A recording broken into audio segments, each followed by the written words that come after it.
We're going to look at vector component of forces right now. Please ignore these links here. This is just the same slide cover I use for everything.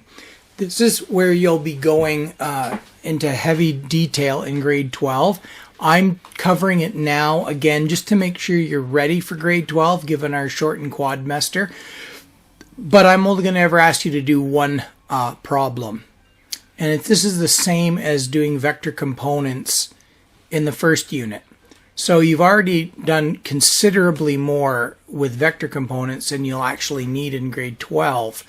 But when it comes to free body diagrams, it causes a little bit of return to confusion, because all I have to do is take Pythagoras' law and apply it somewhere else off a math page, and then people suddenly, they can't transport it. They can't bring it with them somewhere else. So if you are making a triangle, you basically have a couple of options here. You can find the resultant vector, which is just like saying the addition of two vectors. But when you add vectors up, you're not adding them up straight line, you're adding them up according to Pythagoras. Now we look at this solution to Pythagoras for the size of this side r. 8 squared plus 4 squared equals about 9. But why did I put absolute value signs on the side of the vector? Well, absolute value signs say ignore the sign. If I write -7 and I put it in those two bars, it means just tell me 7. Well, what would be a positive or negative on a vector? Its equivalent would be direction. So if you put absolute value signs on a vector, it's saying, please ignore the direction, just tell me the size of it. And we call this the magnitude. If you want to actually know the direction of the vector, you're stuck with trig or using a ruler and measuring your computer screen to get that value. What we would call vector x and vector y are the adjacent and opposite sides of this triangle. You would take tangent, do the inverse, and get 27 degrees. Let's do it on this object here. Just turn it to forces. You get a free body diagram, and I say 5 newtons up and 25 newtons to the right. What's with the x hat and y hat? That's another way of saying unit vectors. I'm just trying to get you comfy with like seeing different notation and not making a big deal over it. If I wrote it out on a page and said, here are the 10 ways we draw vectors, you'd be overwhelmed. I'm just tossing it in. You'll see that by next year in some of your books, they'll have X hat, Y hat, I hat, J hat. It's just a way of saying, hey, these are our directions. So I could have put north or up and right. So we got two vectors, 5 and 25 newtons. How are we going to add these up? Well, you don't add them up tail to tail, right? If I said you take 25 steps east and then 5 steps north, it would be idiotic to draw them. Well, 25 steps east and then I walk 5 steps north. I get them 5 steps north. No, you got to arrange them tip to tail. So the convention on free body diagrams of making the vector start from the center does not work when you want to add the vectors up. But seriously, this makes sense to put the vectors in this position, but when it's time to add them, you got to do this. Well, now we're just back to math. All we've got to do is say the total force is the sum of the separate vectors. And mathematically, it's just Pythagoras' law again. And do the tangent again. We get 79 degrees. There's absolutely no difference from anything you did with trig in my first unit, or if you were lucky enough to have done it in math. It's just now these things have forces on them.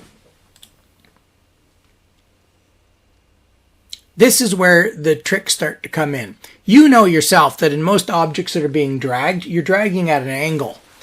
So the most common free body diagram with an angled vector in physics is that we tell you someone's pulling on like a wagon on an angle, and we want to know its horizontal acceleration. So if I said to you there is a box being dragged, and it's being pulled by a 50 Newton force, and the force is to the right, 30 degrees up, I want you to resolve the x and y components of this force. This is really like saying, I want you to go backwards. I'm telling you the hypotenuse of the triangle, I'm telling you the angle. I want you to find the adjacent and opposite sides. They've just been named now. That's the only difference. All right, so we're going to use trig. We can't use Pythagoras' theory here because we don't know one of those other sides. Pythagoras' theory is only good if you know Pythagoras' theory is only good if you know two of A, B, or C side. The angle doesn't help. So if you have the angle on one side, you have to use trig. And we'll break it down to two separate problems. We'll look at the x component and the y component separately. That's why I grade the other ones out. See, I kind of grade them out. What trig relationship connects the adjacent side to the hypotenuse? And what trig relationship connects the opposite side to the hypotenuse? Well, cosine connects these two. So the cosine is adjacent over hypotenuse, which is the force of x over force of r in this situation. We rearrange, we put in our numbers, and we get 43 newtons to the right. And the sine connects these two, the opposite and the hypotenuse. We rearrange, and we get 25 newtons. So this object being pulled at 50 newtons this way is the same as 43 newtons horizontally and 25 newtons up. And if you want to verify this, you can put those two numbers in and you get the correct answer. So that's breaking it into vector components. Once we get the 43 newtons to the right, now you could calculate the acceleration of the vehicle along the ground. And in grade 12, they'll make a bigger and bigger deal of this. So let's look at a special case. Little Freddie is taking his sister someplace special.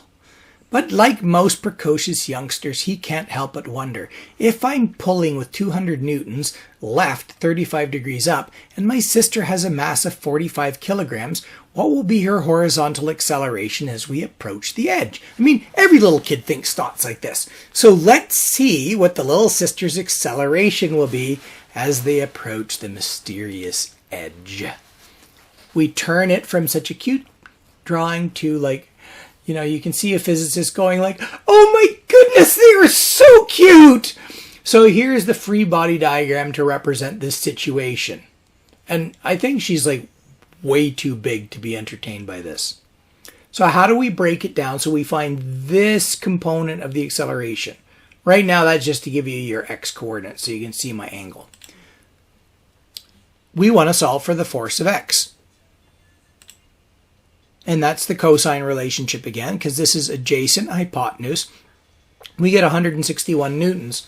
So about 40 of his newtons are wasted. They're just pulling upwards on the sled, and that's not even close to the girl's mass downwards. So when you're pulling at an angle, you're wasting a lot of your pull, but he doesn't want to be on his hands and knees to pull straight.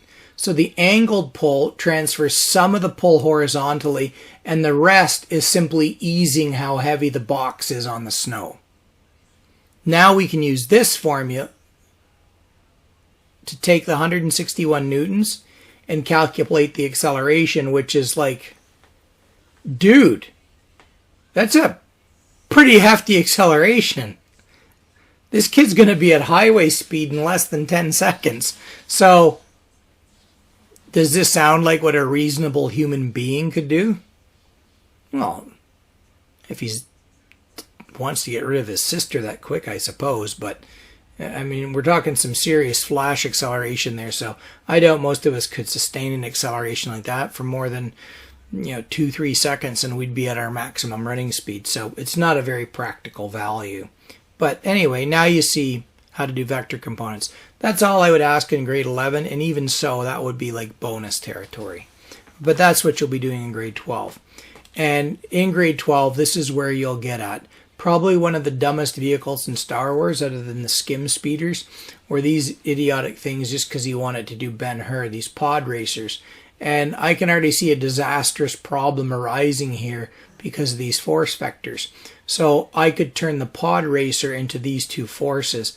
And if these two forces are not the same in terms of their magnitude and their direction off the center line, can you see what would be really wrong with these pod racers if one of these engines drifted over to the side?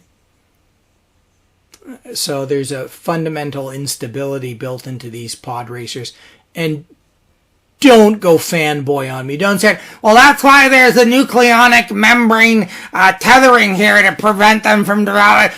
Just, no, don't start with that on me. You know, that's how you become Darth Emo. Don't.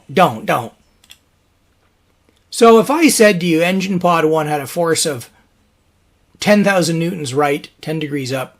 Engine pod 2 had a force of 12,000 newtons right, 10 degrees down. That would look like this. I just moved them apart. You see? I just took these two vectors here and I slid them apart on this page so we could deal with them. You are literally going to break down two separate vectors. You will turn it into an X and a Y, and you'll turn it into an X and a Y. And then once you have two X's and two Y components, you can reassemble them and get the total new force as if there was just a single tug on that pod racer. And you could try this example if you want. This is something you'll be doing a lot in grade 12 academic. So again, I will leave it up to you. If you want to be more prepared for grade 12 academic and you go, could you teach me this now so I can just knock it out of the park next year? Fine. But if you're looking at this going, blah, blah, blah, blah, skip it. I'm doing this a year in advance for you. Just as a replacement for our labs, this gives you that little bit of extra leg up, but you're totally free to ignore it. I would like you to be able to handle a problem like this, but it's not going to make any difference on your marks. This would be like this would be for people that want to get 100% on a test. If you cannot do this question, you could still get like 98% on a test, but not 100.